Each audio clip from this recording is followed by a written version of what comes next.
دلوقتي من وقت للتاني مع هاجر فهمي على راديو العيلة.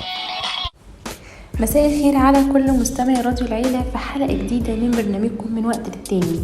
هكون معاكم أنا هاجر فهمي، استنوني كل يوم 3 الساعة 5. عنوان حلقتنا النهاردة كلمتين فضفضة.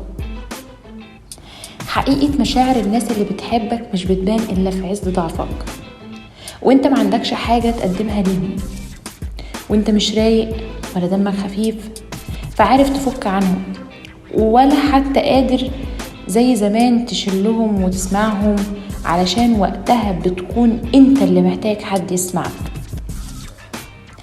الناس سهل جدا يكونوا موجودين حواليك وانت ظريف وخفيف ولطيف ومنور، وانت بتسمع وبتنصح وبتطبطب وعلى حلول مشاكلهم بتدور.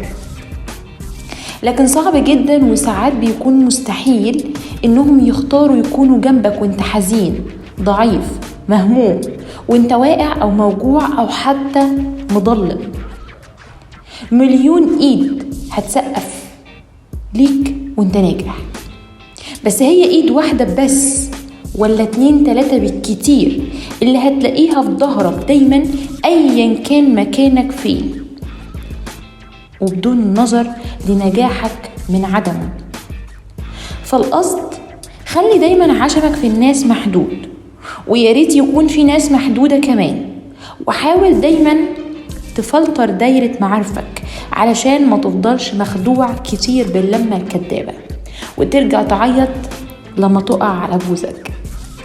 وبكده نكون وصلنا لنهاية حلقتنا النهاردة.